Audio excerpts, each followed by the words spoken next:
aku Ito. Aku akan menemani kalian untuk belajar hari ini. Apakah kalian siap? Di sini, Ito ditemani rusa, monyet, dan beruang. Selain itu ada juga pepohonan. Mereka semua adalah makhluk hidup. Sama seperti kita, mereka juga membutuhkan makan untuk bertahan hidup.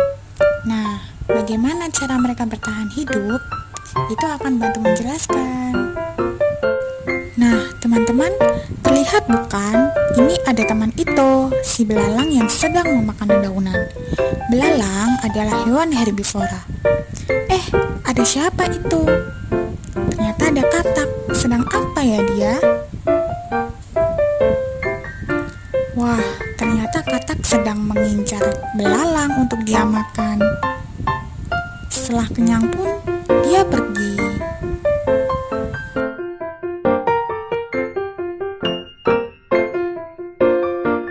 Rumput dimakan oleh belalang, belalang dimakan oleh si katak. Nampaknya si katak juga akan dimakan oleh si ular. Kasihan sekali ya teman-teman. Eits, tidak masalah. Mereka semua sama-sama berjuang untuk bertahan hidup. Yuk, mari kita lanjutkan menonton.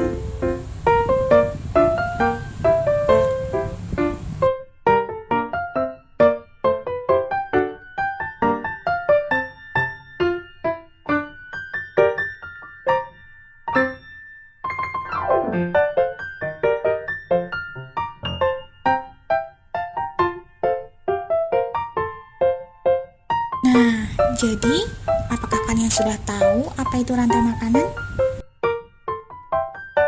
Ya, betul sekali. Rantai makanan adalah peristiwa memakan dan dimakan antar makhluk hidup dengan urutan tertentu untuk bertahan hidup.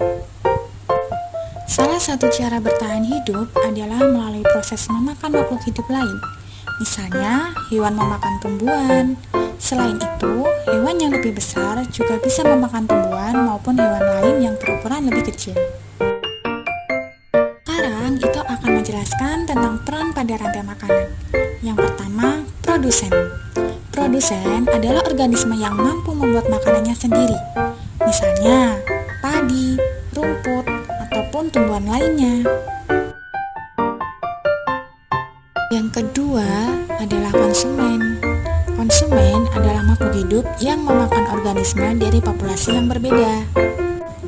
Konsumen bergantung pada makhluk hidup lain karena dia tidak bisa memproduksi makanannya sendiri seperti produsen.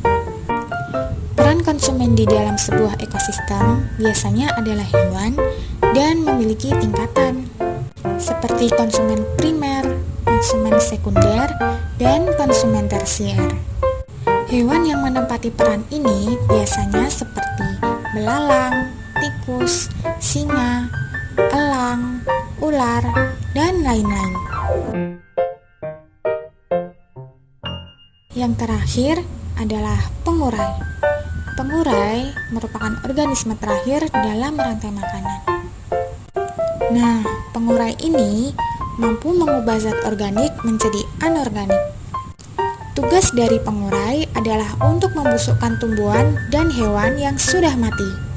Kemudian hasilnya bisa jadi pupuk dan kembali ke lingkungan. Contoh dari organisme pengurai adalah jamur dan cacing tanah.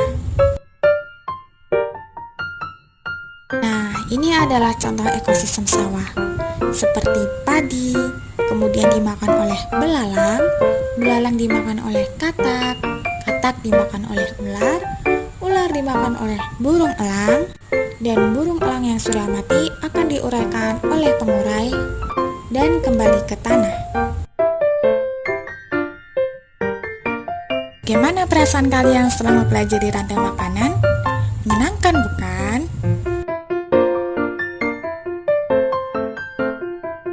Sampai sini dulu ya belajar bersama Ito. Sampai bertemu lain waktu. Dadah!